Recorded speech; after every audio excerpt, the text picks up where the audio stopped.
Hello à tous, j'espère que vous allez bien. Aujourd'hui, je vous retrouve pour vous faire un bilan de mes 6 mois au Canada. Donc, si vous ne savez pas, je suis arrivée le 2 janvier 2025 pour effectuer mon VIE au Canada, à Toronto, en ressources humaines. Je me souviens encore du jour où je suis arrivée. J'étais dans le taxi, il faisait moins 25 degrés dehors, c'était la nuit, j'étais seule. Et je me souviens, je me suis dit, ok, ça y est, j'y suis, enfin. Et depuis, il s'est passé tellement de choses. Donc, en partant pour le Canada, et je pense que c'est important de le mentionner, en fait, j'étais vraiment très excitée du fait de partir de la France. Mais j'étais pas, on va dire, j'avais pas des attentes aussi élevées que je pense d'autres personnes pour qui, vous savez, en gros, le Canada, c'est the place to go. C'est vraiment genre la destination de rêve. Pour moi, le Canada, c'était, on va dire, juste l'outil, on va dire le pays qui me permettait de partir à l'étranger pour la première fois, vivre et travailler à l'étranger et vraiment avoir cette vie un peu d'expatriation que j'attendais. Mon seul objectif en fait c'était de partir, vivre, travailler, m'intégrer à l'étranger, peu importe le pays tant que c'était hors Europe. Et j'ai oublié de mentionner que je voulais aussi apprendre et aussi me prouver que je pouvais me débrouiller. Et aujourd'hui je vais y revenir après, mais je pense que objectif, check. Donc les 3 mois avant mon départ, sans mentir, c'était vraiment une période très particulière. J'étais extatique, voilà, j'avais tellement hâte de partir, j'étais surexcitée. J'ai découvert que j'allais partir en VIE en début septembre 2024 et j'avais en fait 3 bons mois devant moi pour vraiment préparer mon départ jusqu'en janvier 2025. Alors là, sans mentir, c'était une période plus compliqué que ce à quoi je m'attendais. Donc j'ai fini mon alternance en septembre, j'ai fini mes examens, j'ai passé du temps avec mes amis à Paris, puis j'ai décidé de vendre mes meubles, j'ai rendu mon appartement, et après j'ai décidé d'aller vivre, de retourner vivre chez mes parents en Ardèche. Je vous avoue que c'était une période en fait hyper compliquée, hyper condensée, et en même temps j'étais tellement excitée, en fait je pensais que au départ, et pour moi c'était vraiment une petite période de temps, c'était 3 mois et c'était juste une parenthèse. Erreur. Donc si j'ai un petit conseil, si vous partez en VIE ou même dans un autre programme avant votre départ à l'étranger, c'est de ne surtout pas sous-estimer ces petits mois, cette petite période de temps justement entre votre préparation et le départ, parce que sincèrement ça fait toute la différence. Il n'y a pas de mauvaise ou bonne réponse bien sûr, ça dépend vraiment de ce que vous voulez exactement faire. Donc est-ce que vous voulez passer du temps avec votre famille, avec vos amis, est-ce que vous voulez partir en vacances, est-ce que vous voulez travailler pour mettre de côté, bref tout ça c'est vraiment up to you, ça dépend de ce que vous voulez faire. Moi personnellement j'ai décidé de rester avec ma famille, mes amis pour vraiment profiter de ces derniers mois et je regrette pas du tout parce qu'on sait jamais ce que l'avenir nous réserve. Petit point cependant, retourner vivre chez ses parents. Après 5 ans de vie seule, en ville, retourner à la campagne, à 23 ans, c'est pas forcément l'expérience la plus facile et ça bouscule un petit peu qui vous êtes aussi. Ça vous rappelle un petit peu d'où vous venez. Maintenant que vous avez le contexte, en fait, je voulais juste vous expliquer pourquoi est-ce que je fais cette vidéo. Ça me permet aussi d'introspecter et de me rappeler, ok, ça fait déjà 6 mois que je suis là. 6 mois en vérité, ça passe vite, mais en même temps, il s'est passé tellement de choses en 6 mois. Je vous promets que ça change vraiment comme du tout au tout. Il faut quand même se souvenir d'où on vient parce qu'une fois qu'on est installé, on oublie en fait très vite parce qu'on s'adapte, on est un être humain, l'être humain s'adapte très rapidement, il s'ajuste, mais voilà, il faut pas non plus oublier et j'espère aussi que cette vidéo pourra me servir peut-être dans 6 mois lorsque je ferai un autre bilan de mon VIE, de ma vie à l'étranger et voilà, peut-être faire une sorte de comparaison. Donc j'ai vraiment hâte de vous présenter tout ça. Pour cette vidéo, il y a 2 différents aspects de ma vie ici que je veux présenter.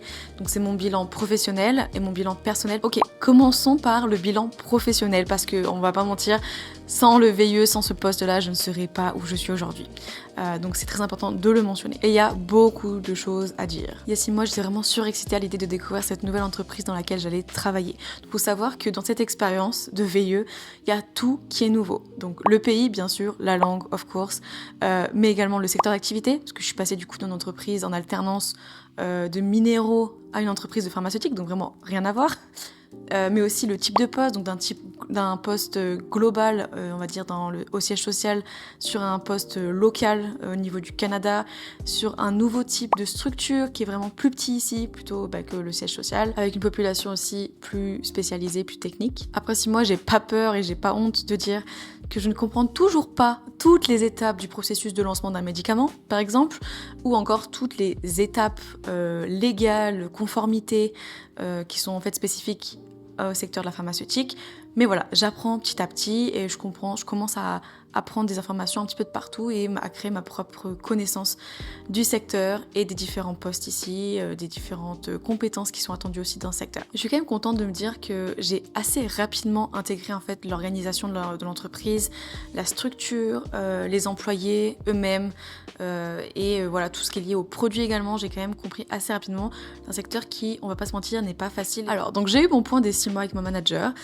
C'était un point pour moi qui était vraiment très important parce que ça m'a permis en fait d'aborder tous les sujets que j'avais en tête et notamment d'aborder les problématiques que j'avais eues en fait au début du VIE parce que voilà j'ai été un petit peu déçue à ma prise de poste et je pense que je l'ai déjà mentionné dans les vidéos, je l'ai mentionné à ma manager tout au long de ces 6 mois, vous inquiétez pas, elle a toujours été au courant mais là c'était en fait l'occasion justement de trouver des solutions concrètes et de se poser pour y réfléchir ensemble. Je m'explique, j'ai une manager qui est vraiment très expérimentée, qui est hyper intéressante, hyper bienveillante, à l'écoute et surtout qui essaye en fait de trouver des solutions pour qu'on travaille ensemble. Donc j'ai vraiment rien à dire sur son management de manière générale. Tout nouveau pays, forcément tout est différent, la mentalité est aussi différente, ça c'est normal, c'est légitime, je le savais très bien en arrivant.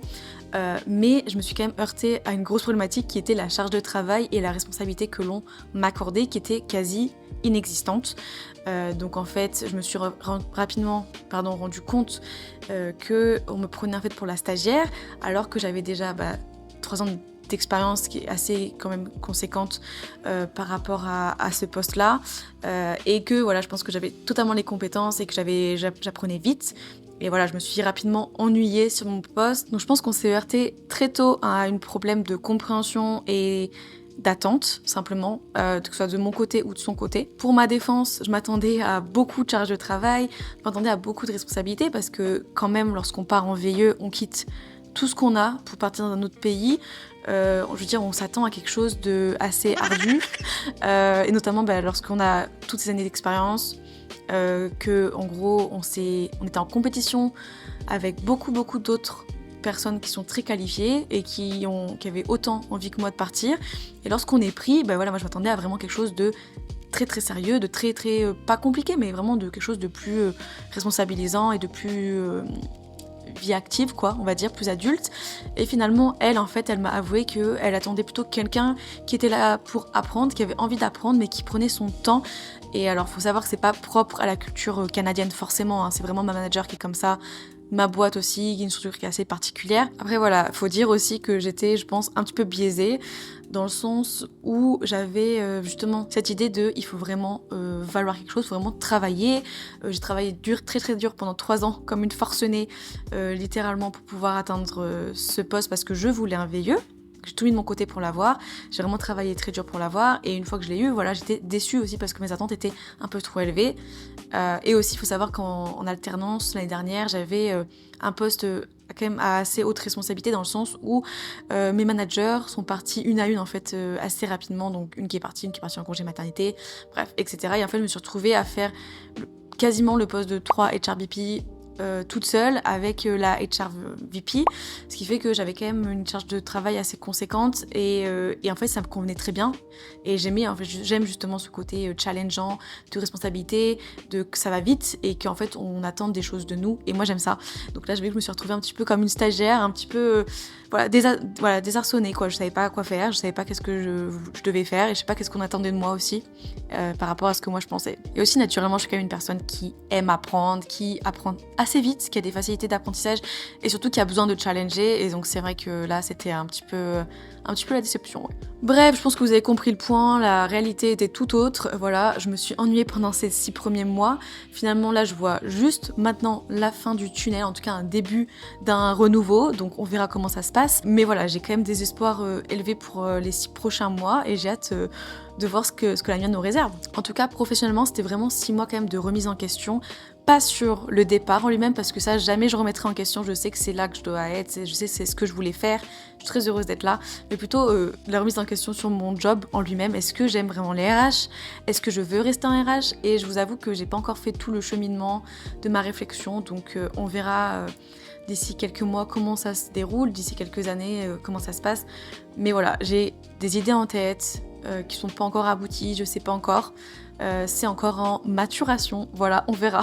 Passons maintenant au deuxième point, mon bilan personnel. Partir à l'étranger, c'était vraiment mon rêve, genre en fait, c'est-à-dire que depuis que je suis toute petite, j'ai toujours tout mis en place pour pouvoir partir à l'étranger. Donc, je dois vous dire qu'après 6 mois ici au Canada, je suis quand même pas déçue. Je vais vous avoir parlé de la société et surtout de la solitude dans une société qui est inconnue. Donc le Canada, on se dit, moi je me suis dit ok je connais parce que j'ai vu des films, c'est l'Amérique du Nord quoi, c'est les États-Unis, etc. Mais en vérité quand on arrive, on connaît pas la société. Même si elle semble proche, il y a quand même toujours des points de différence. Et encore une fois, je pense que le Canada, c'est un pays qui est quand même pas si différent d'une autre. Je pense que si on part en Asie, en Afrique ou n'importe un pays qui est vraiment plus différent, ou même en Amérique latine en soi, bien sûr que le choc culturel est encore plus important. Et déjà là, à ma petite échelle du Canada, je peux vous dire que c'était quand même un choc important personnellement dans la vie de tous les jours. Et le fait d'être seule dans cette société. Donc moi par contre, je pense que vous savez maintenant, mon copain est venu me rejoindre pour qu'on vive ensemble, donc là il n'y a pas si longtemps, il y a 1 mois. Mais j'avais insisté en fait pour vraiment partir seule les 6 premiers mois parce que je voulais vraiment profiter de ce moment toute seule. Et comme je vous disais, c'était un peu l'opportunité pour moi, c'est un peu la consécration de toutes ces années de travail pour justement partir vivre à l'étranger, travailler toute seule et pouvoir me prouver que je pouvais y arriver. Donc c'était vraiment très important pour moi et ça vraiment je ne regrette pas du tout cette solitude, on va dire, le fait de partir seule en tout cas, je regrette pas du tout. On parle de capitalisme, on parle de fast-food à rallonge, des menus XXL, vraiment du consumérisme en fait, vraiment acheter, crédit, tout ça. Et je vous avoue que du coup ça faisait un petit peu peur. Et finalement j'ai su, je pense, m'intégrer assez rapidement. En tout cas j'ai essayé de m'intégrer ici en tant qu'immigrante, en tant qu'expatriée. Et je pense qu'aujourd'hui, je peux dire que ça a marché, ça a porté ses fruits en tout cas. J'ai essayé de prendre les côtés positifs de la société. D'ici, j'ai essayé de passer par-dessus les points négatifs aussi, parce qu'il y en a, et c'est comme partout, comme dans tous les pays, il y a toujours des points négatifs, mais on fait avec et c'est partie de la vie ici. Je pense que je ferai une vidéo un jour pour expliquer, selon mon point de vue, les inconvénients et les avantages de vivre au Canada, en tout cas pour moi, de mon ressenti et de mon expérience. Pour quelqu'un qui n'était jamais parti trop longtemps à l'étranger, donc pas plus d'une semaine, je vais pas vous mentir, ces 6 derniers mois, ils m'ont quand même été bien utiles, ils m'ont quand même permis de me découvrir dans un nouvel environnement, seule, avec une langue que je maîtrise, mais quand même, il y a quand même des axes d'amélioration très importants, et de découvrir en fait qui je suis, comment je réagis aussi face aux situations, de faire aussi face à mes propres choix, avec aussi leurs revers, les revers positifs, mais aussi les revers négatifs. Du fait de partir vivre à l'étranger seul. Et grosso modo, en fait, juste de grandir. Voilà. Donc je vais pas vous mentir, je m'attendais à ce que le changement de vie, le changement de pays, en fait, ce soit un changement radical, un changement compliqué pour moi qui n'étais jamais vraiment partie à l'étranger. Et finalement, si ce n'est qu'ils n'ont pas de bons produits laitiers, ça je peux vraiment le dire, ça c'est vraiment compliqué.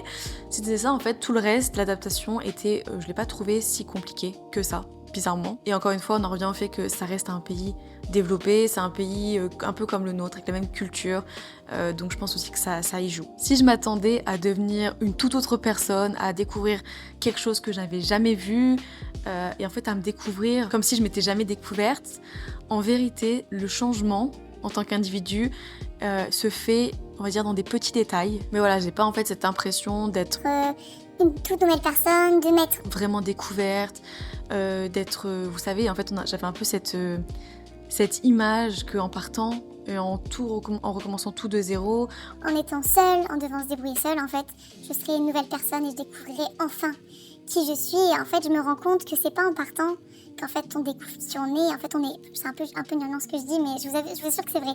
En fait, on sait déjà qui on est. C'est juste, en fait, ça révèle, ça fait ressortir 2-3 points sur lesquels on n'avait pas forcément conscience parce que justement, on sort de cette zone de confort. Et le premier mois, je vous avoue, était très condensé. Il y avait tous les problèmes bancaires, il y avait trouvé un appartement et encore une fois, j'ai eu de la chance parce que mon entreprise me payait un hôtel. Donc, j'ai quand même pas eu cette charge mentale que d'autres VIE peuvent avoir. Mais je sais que voilà, c'est quand même du stress.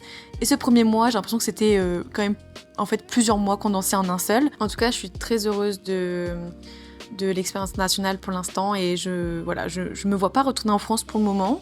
Maintenant, j'ai encore 1 an et demi devant moi. On verra d'ici là. Dans le deuxième point, le côté social et relationnel. Alors moi je me considère comme une personne normale, on va dire, qui a besoin de passer du temps avec des amis, qui aiment partager des choses avec d'autres personnes. Donc ça, c'est vrai que c'est quelque chose qui fait partie intégrante de moi. J'aime beaucoup parler, je suis une vraie pipelette, donc j'ai besoin de parler. Mais voilà, j'ai aussi besoin de temps pour moi et ça me dérange pas d'être seule. Voilà. Tout d'abord, je me trouve pas plus sociable qu'avant, je me trouve pas plus agréable qu'avant, je me trouve pas plus avenante qu'avant. Je trouve juste qu'en fait, c'est sûr que le fait d'être immigrée, seule, ça m'a en fait poussée à sortir, à faire de nouvelles rencontres, à essayer de nouvelles choses aussi. Et à partager plus aussi avec des personnes qui sont dans la même situation que moi. Et c'est aussi ce que je recherchais dans cette expérience. Avec du recul, ce que j'ai bien fait, c'est vraiment de ne pas attendre pour sortir, rencontrer de nouvelles personnes, faire de nouvelles choses. Donc je me suis directement inscrite sur un site qui s'appelle Meetup, qui permet en fait de rencontrer de nouvelles personnes, souvent à travers des activités. Donc moi, ça me plaisait bien. Et je me suis rapidement fait des copines par rapport à, par exemple, des VIE qui souvent restent entre eux, malheureusement. Donc je pense que c'est bien d'avoir un petit peu des deux, donc un petit peu de français, mais un petit peu aussi de personnes qui ne sont pas françaises. Par copine, j'entends pas des amis proches, mais en tout cas des personnes avec lesquelles je sais que je peux sortir, passer du bon temps, je peux aller m'amuser, visiter de nouvelles choses et aussi partager de nouvelles anecdotes. J'ai découvert plein de cultures, j'ai découvert plein de nouvelles personnes et en fait je pense que bien sûr j'aurais pas eu cette occasion, j'aurais pas eu en tout cas cette opportunité, en tout cas pas de la même manière si j'étais restée en France, si j'étais restée même à Paris par exemple, parce que à Toronto c'est vraiment une ville extra niveau multiculturalisme. Et je pense aussi que le fait d'être soi-même expatrié, en fait, ça aide et ça incite justement à sortir, rencontrer d'autres personnes dans la même situation que vous. Et je pense que c'est vraiment c'est la chose la plus riche que j'ai jamais connue, sincèrement, parce que c'est trop intéressant. Même si voilà, j'ai rencontré des personnes que pour quelques heures et que je leur parle plus ou qu'on se parle plus, c'est pas grave en fait. Il y a des personnes voilà, avec lesquelles je suis encore en contact, j'ai des amis avec lesquels je suis en contact et ça se passe très bien. Et je pense que en fait, il faut de tout pour être vraiment pleinement satisfaite. Et le fait d'avoir cette application, ça permet vraiment de rencontrer des personnes, de garder leur contact et après en fait de rester en contact sur le long terme, de faire des activités. Et aussi de découvrir de nouvelles choses dans la ville en soi. Même en étant en VIE à Toronto, vous pouvez très bien passer à côté de tout ça si vous restez par exemple que entre Français, que entre VIE et que vous essayez pas d'ouvrir un petit peu la porte des horizons. Alors pour ceux qui me disent oui, mais est-ce que tu t'ennuies pas? Est-ce que ça te manque pas d'avoir des amis français? La réponse est non. La réponse est non. En tout cas, ici, j'ai quand même quelques amis français, mais c'est pas, c'est pas ce qui me manque, parce que justement, c'est pas ce que j'attendais en partant en VIE, parce que mes amis français sont en France, simplement. Donc, j'ai quand même investi du temps pour eux. J'ai investi du temps. Je les appelle, j'envoie beaucoup de messages. Pareil pour ma famille, hein, je garde quand même des liens et je pense que c'est quand même important de rester là-dessus. Mais voilà, encore une fois, je suis pas partie pour me faire des amis français, je suis partie pour découvrir de nouvelles choses, de nouvelles cultures. Et je pense que de ce côté, je ne peux que recommander cette expérience pour ça parce que vraiment, ça c'est incroyable. Par contre, petit disclaimer, créer de nouvelles relations, que ce soit dans ce pays, avec des personnes qu'on ne connaît pas, avec d'autres cultures, donc c'est quand même très énergivore, hein, parce que là on parle quand même de sortir de sa zone de confort, d'aller découvrir des personnes, de leur poser des questions, d'être intéressé par ce qu'elles disent, etc. Mais bon, je vais pas vous expliquer ce que c'est que se faire des amis, je pense que vous savez. Mais voilà, ça demande quand même beaucoup de temps, beaucoup d'investissement, de relancer, de créer des sorties, d'organiser tout ça, ça prend du temps. Mais il faut aussi ne pas sous-estimer l'autre partie qui est de maintenir les relations avec les personnes que l'on connaît déjà. On a 6 heures de décalage, c'est pas horrible, mais quand même. Donc il faut prioriser, malheureusement en France j'essaye de prioriser ma famille, 2 ou 3 amis, mais voilà je peux pas passer autant de temps que ce que je voudrais avec tout le monde malheureusement. Donc là c'est lié au 3e point qui est en fait l'éloignement. Donc l'éloignement forcément c'est sûr ça se ressent. L'éloignement avec ses amis ça passe. Franchement ça passe. Si vous mettez un petit peu du vôtre, ça peut tenir. Par contre l'éloignement avec la famille, moi qui suis généralement proche d'eux, c'est beaucoup plus compliqué. J'essaye d'être proche, mais juste d'être proche autrement, différemment de ce qu'on est proche quand on est en France, c'est-à-dire à travers plus de petits messages, des appels, malgré les emplois du temps de chacun, malgré la différence de décalage horaire, etc. Mais aussi des cadeaux, par exemple pour les anniversaires, tout ça. Donc j'essaye juste d'être proche, mais d'une autre façon. De toute façon, on fait comme on peut. Et encore, je me dis à l'époque, je sais pas comment ils faisaient, mais c'était encore beaucoup plus compliqué. En fait, en gros, quand quelqu'un partait, vous le revoyez plus jamais, quoi. Là, maintenant, on a quand même les téléphones. Et je voulais mentionner, mais je pense que c'est normal, je pense que c'est pas que moi et que beaucoup de personnes expatriées le ressentent, mais je parle de ce sentiment en fait de culpabilité qui est en fait que le fait que moi je sois partie loin de ma famille, que je les ai laissés. En fait j'ai vraiment ce sentiment de les avoir laissés et du coup ça crée une sorte de culpabilité qui peut vous ronger. Et maintenant c'est juste à vous de décider ce que vous voulez en faire parce que c'est factuellement c'est comme ça, vous êtes partis loin, après moi je suis partie pour 2 ans pour l'instant, on verra plus tard. Ceux qui partent pour toujours, enfin en tout cas qui savent pas quand est-ce qu'ils vont rentrer, c'est encore autre chose. Mais voilà, cette culpabilité-là, elle existe, elle est bel et bien présente. Ça se ressent plus particulièrement pour certains événements de la vie. Par exemple, lors des événements comme les anniversaires, les graduations. D'ailleurs, félicitations aux filles qui ont eu leurs examens. Je sais pas si vous pensez la même chose, donc je vous laisse mettre en commentaire si pour vous c'est la même chose ou pas. Mais au fond de moi, je pense que en fait, ce qui compte, c'est pas c'est pas la présence réelle en fait, c'est la présence mentale. C'est-à-dire que c'est de se souvenir des petites choses du quotidien, d'envoyer un petit message par-ci par-là et en fait ça fait plaisir. Par exemple, ah oui, comment s'est passé ton entretien, comment s'est passé ton examen, comment tu te sens aujourd'hui, je sais que t'avais tel rendez-vous médical, enfin ce genre de choses. Et c'est des petites choses en fait, je trouve qui sont peut-être insignifiantes quand on est en présentiel ensemble, en réel, mais qui change tout quand on est en distanciel. Et c'est juste, comme je vous disais encore une fois, une autre façon d'être proche. Et dans mon cas, le fait d'être partie à l'étranger, c'est pas tombé de nulle part, ils étaient au courant, je les avais toujours prévenus. Peut-être que c'est égoïste de penser comme ça, mais c'est comme ça, c'est factuel, voilà, on est loin. Maintenant, comme je vous dis encore une fois, qu'est-ce qu'on fait de ça? Je culpabilise, je suis pas là pour les événements, je peux pas voir mes cousines grandir, je peux pas voir ma soeur grandir, c'est comme ça. Et qu'est-ce qu'on fait maintenant? On garde le lien, on essaye d'être présente différemment, mais de rester présente si jamais il y a un gros problème. Et puis le fait d'être loin, le fait d'être partie, ça veut pas dire que je retournerai jamais en France, encore une fois, je sais pas. Et ça veut pas forcément dire non plus que je pense moins à eux, ou qu'eux ils pensent moins à moi. On avance toujours, et puis c'est juste accepter cette culpabilité et accepter d'être seule, accepter d'avoir fait ce choix. Et comme je vous disais encore, les revers positifs et négatifs. Donc voilà, en tout cas, aujourd'hui, je me sens quand même bien installée. Voilà, Maxime et moi, on commence une nouvelle aventure à deux. Je me sens de plus en plus épanouie dans mon travail. J'espère que ça va continuer dans ce sens. Et voilà, j'ai envie en fait de continuer cette expérience de VIE. J'ai envie d'en profiter à fond, d'essayer tout ce que je peux essayer, d'aller visiter tout ce que je peux visiter, de voyager, d'essayer plein de nouvelles choses et plein de nouvelles activités, de rencontrer plein de nouvelles personnes.